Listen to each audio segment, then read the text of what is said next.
So I've got another interesting guy. I don't even know your name. Just met you a minute ago. Tayo. Tyler, nice to meet you.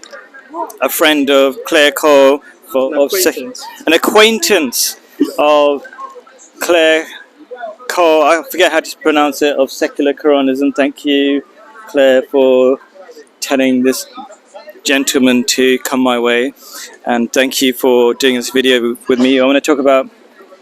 Somebody asked me, how do you escape professional slavery? Those were his phrase. I thought that's interesting.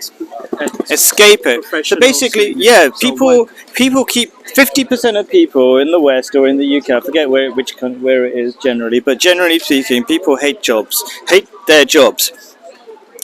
And then 25% actually self-sabotage or sabotage the companies. And I see that normally. I think the number is much higher than that. That's being nice. I'm a teacher. Every time I work in a school, it's just bureaucracy, right? So it's very rare that people like their jobs. And so my background, for people who haven't watched my videos, maybe to introduce to you, been to my website, bigquestionsanswer.com, is I'm a Muslim who talks about Islamic ideas that anybody can practice. They're not even just necessarily unique to Islam. They could be shared with Christian, because you're a Christian, is that right? Yes, I am. And so anybody can practice them. You don't have to become a Muslim. I do recommend people taking the whole package called Islam, but that's a whole different thing. And so because I have love for all and hatred for none, right? So I want everybody to be happy. Everybody's my brother and sister. You're my brother, right? So anyway, here's one idea, very interesting idea. So about escaping professional slavery.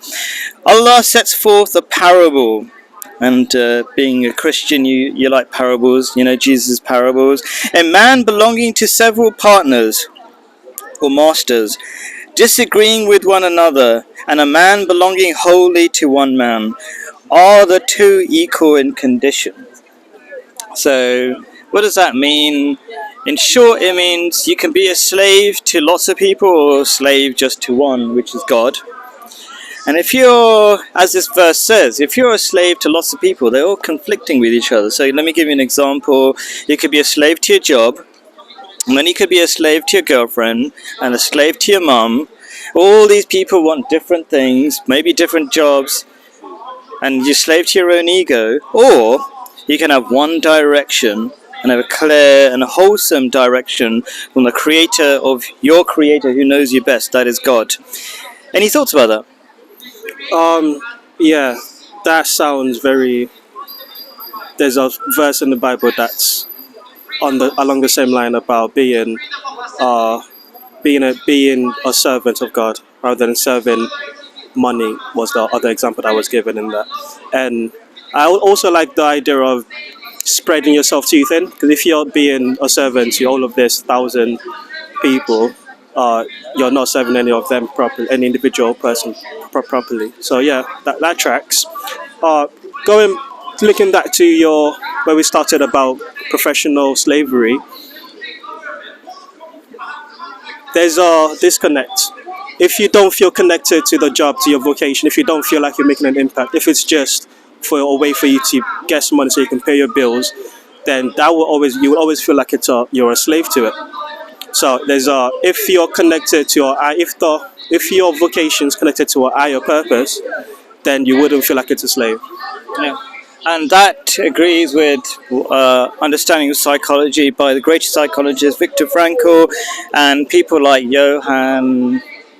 Forgot his name. He's talking about the 9 great disconnects, and one of them, like you mentioned, is disconnecting from purpose and finding your job has no purpose and you don't have any control over your job and things like that, and like where you're going, you're just a cog in a system, a mindless system doing stupid stuff that you don't care about. Are you familiar with John Vervaeke's Meaning Crisis series?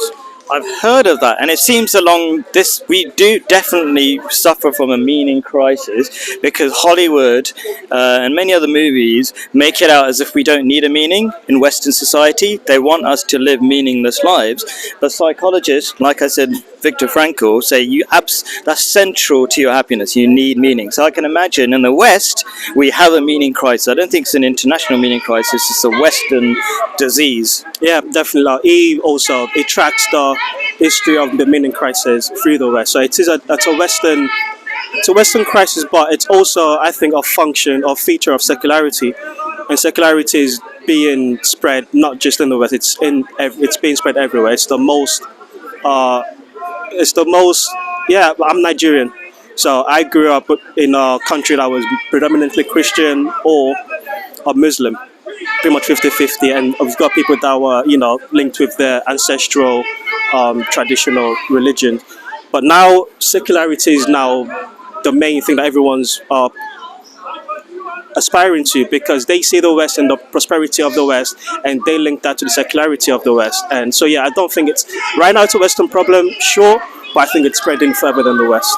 I think I agree, yes, because there's a lot of people who are traditionally Muslim or Christian without understanding the true value behind it. They haven't investigated, they haven't questioned it, and this is why this is healthy. I'm learning from you about Christianity, and it doesn't surprise me that we've got similar things, similar teachings. That's why in Nigeria, they're often families are both Christian and Muslim, right? Yeah.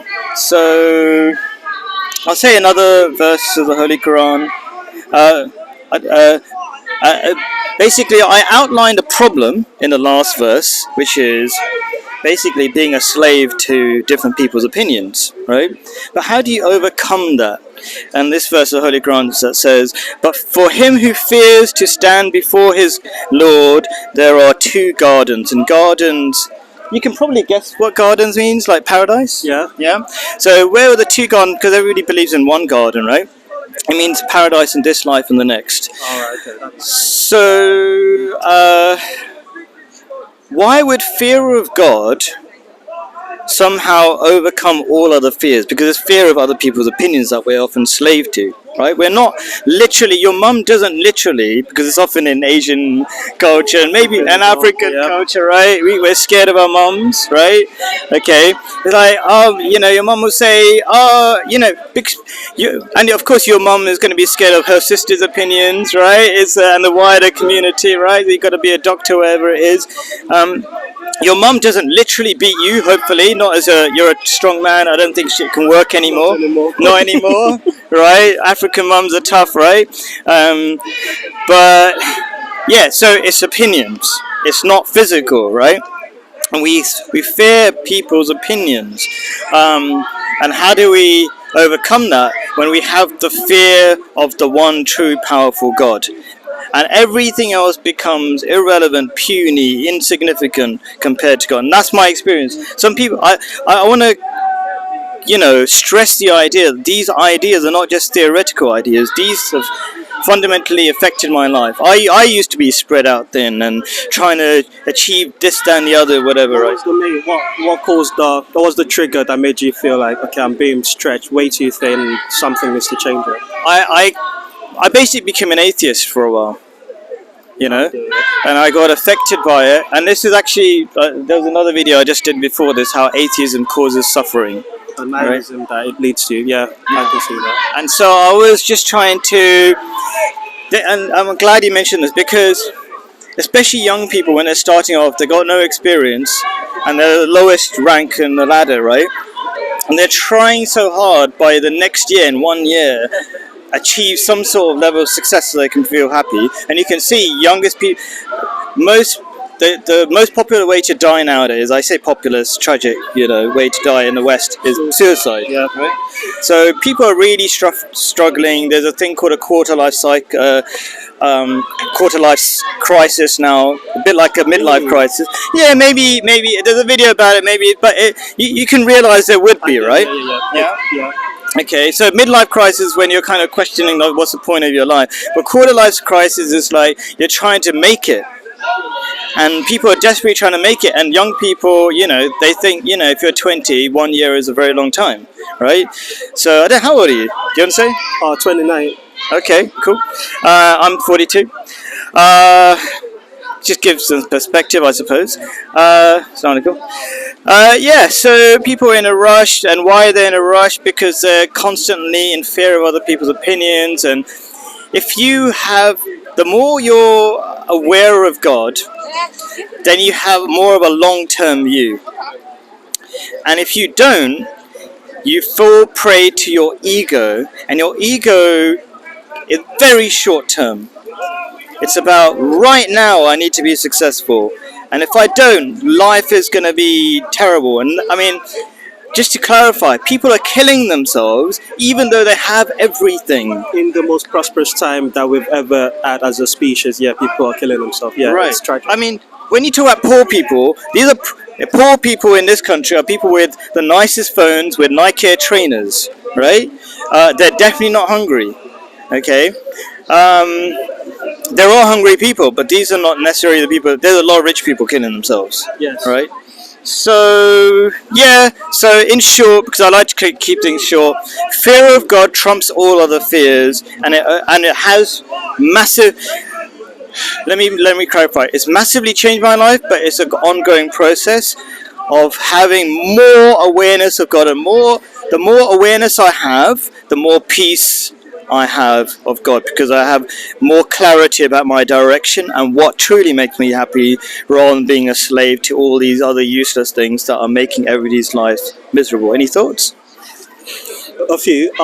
Firstly, thank you for what you do, because there is a genuine meaning crisis, and I like the frame of the quarter life crisis for young people particularly. There is this feeling of just getting everything that the West promises you, get in and out. The promise of progress has reached a point where everyone feel like, okay, where's the progress that's been promised? And when you don't, when you're hustling and you're trying to make it, quote unquote, and things fall off, that can lead into people that are very depressed. I've got friends that are in that exact situation. So thank you for the work you're doing. I think, yes, ultimately you do have to search out of yourself, beyond you, for something greater, and looking for a purpose. God is the way to go. Yeah, so thank you for that. Thank you for what you do. Thank you. I mean, when we come across meaningful or thoughtful people, we often agree. I talk to so many Christians and different people who are just thoughtful about life. We end up agreeing, and you're just more self-aware than a lot of other people. So a lot of people are trapped in the materialistics, hedonistics, treadmill, or Tate, as Andrew Tate says, the hedonistic black hole. You can never be happy, right? So there's all sorts of ways of saying it. I just want to add one more thing really quickly. Mark Lefebvre is someone that's a friend from online, and he's got this frame of the meaning crisis and the faith crisis people. The faith crisis people are people that, let's say, grew up with some sort of faith with their family. Maybe their parents are religious, and they just didn't take to it, and or maybe even they attempted to, like, the religious lifestyle didn't quite work for them and they fell off it, but they've got knowledge of this God, of a way of existing in the world that's not purely materialistic and nihilistic. And then you've got people that are meaning crisis people, who are people that haven't experienced that religious pull. So they're just born in a world that's just completely dead. It's lifeless, it's disenchanted, and those people have a harder time coming out of the meaning crisis than people in a faith crisis, because they don't have they don't have the language for God, pretty much, because as far as they're concerned, God died in the 17th century before they were born. So yeah, I think that frame will be helpful for people as well. Yeah. When you said they don't have the language for God, I just want to clarify. I have a lot of discussions that are not on video. People absolutely suffering, right? And often they won't admit they're suffering. Like, they literally, some of my students, they're atheist, and that makes them hate other human beings. What year do you teach? Secondary school. Okay, so there's a lot of nihilism and hate for the world amongst young people because they're going into a generation which grew up atheists. A few generations ago, people were more religious, right? So hey, she's the one who follows the Sabbath on Saturday, so we should get you talking. Yeah, yeah, a lot of interesting people here. And so I was talking to a business lady. She's the mother of some of my students. From now they're 30 years old, right? But we've stayed in contact, right? She's tried to kill us. Shh, thank you. She's tried to kill herself twice, right? These are people who've got loads of money, right? Tried to kill herself twice, and just never seems to learn the lessons. Like she jumps into relationships, and then she's happy that after 2 children, the man is willing to marry her, right? But and I'm not naming this person for the following reason, because the father in that relationship was a paedophile and abused the children, right? And these are really rich people, and this is often a case with really rich people. You can see the Bill Gates. Why do they go to paedophilia? They could have sex with just women, right? Because they just got bored of all the other things they've already tried. My point is that she said that she'd never talked to her children about the abuse because she didn't know how to talk about it. They don't have the language. Right, don't have the language. So I'm just picking up on all these little things that I talk kind of abstractly about these things very quickly in short videos, but there's a lot more discussion that happens behind the scenes of the reality of these situations. Anyway, thank you very much for your time. We'll carry on talking off camera, but yeah.